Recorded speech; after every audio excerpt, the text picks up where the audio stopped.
ฮัลโหลสบายดีทุกคนมื้อนี้แม่บ้านจะมาบอกสูตรวิธีเฮ็ดลาบจุ้งหรือว่าลาบกุ้งกินเองสูตรบ้านๆพี่น้องเอ๋ยลักแม่บ้านจะใส่หอมบัวแดงหมักเพชรแล้วก็ขิงสำคัญขาดบ่ได้มันขิงเด้อแล้วก็หัวกระเทียมค่อยจะเอาจำนวนนี้หั่นไปมกไฟเพื่อให้มันหอมหั่นนะมีใบตองก็ใส่ใบตองคั่นถ้าบ่มีก็ใส่ฟอยล์แบบนี้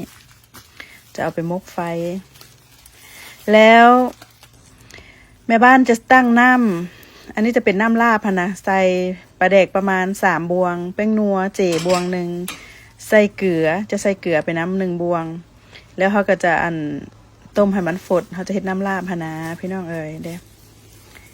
หลังจากมันฝดแล้วเขาก็ปิดไฟไปพักไว้ให้มันเย็นแล้วอันนี้เขาก็จะเผาหรือว่าจะมกให้มันหอมมาซะมกเอาใหม่นิดนึงหลังจากที่แม่บ้านมกเรียบร้อยแล้วเขามาเบิ่งกุ้งแม่บ้านก็ใส่กุ้งประมาณเกือบโลนึงพี่น้องบ่ฮอดโลประมาณ8 ขีดนี่แหละเขาก็ล้างสะอาดเนาะกุ้งใหญ่นี่นะ แล้วต่อมาก็จะเป็นหัวหอยแม่บ้านใส่หัวหอยโฟเซิลหั่นล่ะพี่น้องเอ๋ยเอามาแต่ลาวแต่ไทยแต่เวียดเขาก็มาต้มลวกล้างเรียบร้อยแล้วต่อมาก็จะมีข้าวคั่วขาดบ่ได้อันนี้จะเป็นหมักแคนความหมักส่วนตัวแม่บ้านใส่หมักแคน2 บวงน้ำป่า1 บวงแล้วก็จะมีหอมหั่นแหละหอมบัวหอมลาบผักพอกผักแพรวอันนี้ก็จะเป็นที่ว่าแม่บ้านเอาไปมกเมื่อกี้ค่ะนะเป็นหมักเพชรเป็นขิงขาดบ่ได้มันขิงเด้อเฮ็ดลาบอันนี้ก็จะเป็นน้ำลาบที่แม่บ้านพักไว้มันเย็นแล้วก็จะประมาณนี้ขั้นตอนต่อมาเขาก็จะมาซับกุ้งจะเอาไปบดก็ได้เด้อใส่เครื่องจักรปั่นค่ะนะจะเครื่องจักรบดก็ได้แต่ว่าแม่บ้านหั่นไส้แบบว่าแบบบ้านๆนี่แหละมันจึงสิเป็นลาบเนาะเขาก็เอามาซับแบบนี้ให้มันมุนอุ้ยปุ้ยพุ่นละไป โดนๆเคยก็เฮ็ดกินเทื่อนึงลาบกุ้งหรือว่าลาบจุ้งพี่น้อง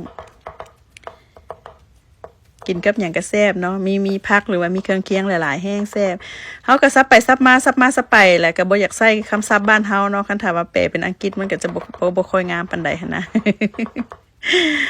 จะมาซับให้มุนจะใส่แห้งแขนให้เป็นประโยชน์ว่าซั่นซะพี่น้องเอ้ยเฮ็ดลาบกุ้งหรือว่าลาบปลาลาบแหลวอย่างเท่าใดนี่ข่อยก็รู้สึกว่าข่อยปวดแขนได้พี่น้อง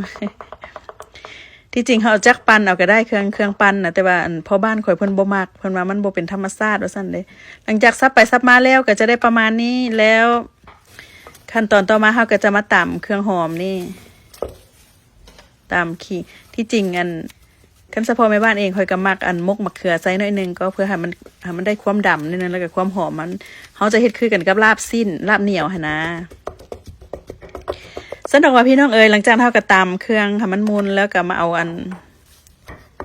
กุ้งใส่หลังจากนั้นเฮาก็มาตำเฮาต้องใช้เวลาน้อยนึงได้พี่น้องเอ๋ยเพื่อว่าเฮาตำเพื่อว่าให้มันเหนียวหั่นนะให้มันได้ความเหนียวออกมาบัดเวลาเฮาไปคนแล้วเฮาเอาน้ำซุปหรือว่าน้ำลาบใส่แล้วคนเท่าใดมันจะขึ้นแห้งคนมันแห้งขึ้นหั่นนะหลังจากนั้นเฮาก็เอาหัวหอยใส่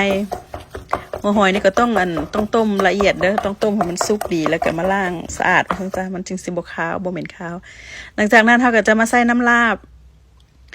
ใส่เทอละบวง2 บวง3 บวงเฮาก็ค่อยๆค้นไปจะใช้เวลาหน่อยนึงพี่น้องเอ๋ย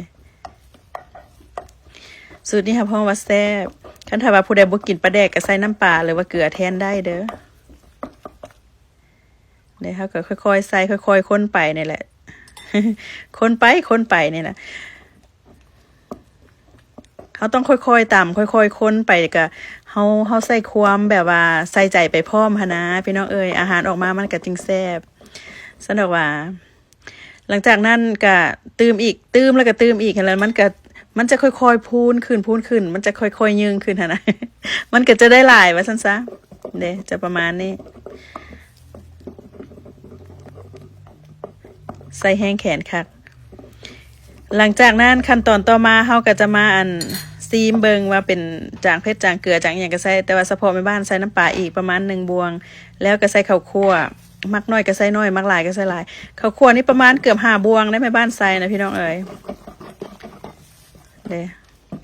คันถ้ารู้สึกว่ามันแข็งเกินไปเฮาก็สามารถใส่น้ำลาบได้อีกหน่อยนึงเฮาปาไว้โดนมันก็แห้งจะแข็งขึ้นไปหั่นนะแต่ว่าขาดบ่ได้แม่บ้านอันนี้ความมักส่วนตัวค่อยใส่หมักแคนประมาณ2 บวงพี่น้องเอ๋ยหมักแคนเฮาก็ต้องเอาไปคั่วก่อนพี่น้องไทยเพิ่นถามแม่บ้านมาว่าหมักแคนคือหยังหมักแคนมันก็เป็นอาหารทั้งเหนือของไทยเนาะเขาเจ้าก็เอิ้นมะแขวนหั่นนะมันเป็นรสชาติเผ็ดร้อนที่ว่าเขาเจ้ามักเฮ็ดอาหารมาหลอกมาล่าอหยังหั่นนะ หลังจากนั้นเขาก็มาซีมจางเพชรจางเกลือจางแป้งนัวอย่างเขาก็เติมใส่แล้วก็ขั้นตอนสุดท้ายเขาก็ใส่หอมไปเลยหอมลาบผักแพรวหอมบัวหอมป้อมบ่ได้ยากได้ซ่าได้เฮ็ดลาบจุ้งนะเฮ็ดลาบกุ้ง เด็กก็จะได้ประมาณนี้หน้าตาเพิ่นออกมาหลังจากนั้นเขาก็มาตักใส่จานผักเครื่องเคียงก็จะมีผักซีผักหมักเพชรแยดหรือว่าหมักเพชรพริกน้อยพริกขี้หนูค่ะนะจากหลังบ้านก็จะมีอันนั้นหมักแตงไฮมีหมักถั่วมีอันมะเขือขมมีผักนอกมีผักไซผักขมผักก็ถือว่าครบพี่น้องเอ๋ย แต่ว่าบ่มีหมักลิ้นไหมเขาก็เอาผักขมหมักขมนี่แทนได้มะเขือขมหรือว่าผักขมนี่แทนได้มะละนี่นะหรือว่าหมักหอยขมนี่หลังจากนั้นเขาก็จัดใส่จานตามความมักค่ะพี่น้องเอ๋ยหน้าตาออกมาก็จะประมาณนี้ลาบกุ้งสูตรแม่บ้านสูตรง่ายๆบ้านๆกินกับข้าวเหนียวฮ้อนๆแซ่บคักแซ่บแน่บัดนี้แม่บ้านจะมาซีมพี่น้องเอ๋ย หอยหน่วยใหญ่ครับแล้วก็จะมีพริกขี้หนูเลยหมักเพชรแยกเนาะบ้านเขาเอิญซีมได้แบบนี้อืมอืมอืม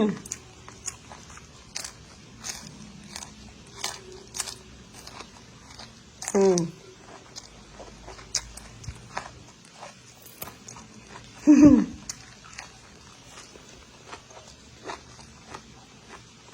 แซ่บดีอร่อยพี่น้องลองเอาสูตรในบ้านเพจกินบางเด้อเฮ็ดกินดีเฮ็ดขายได้เงินแล้วก็นะพี่น้องบ๊ายบาย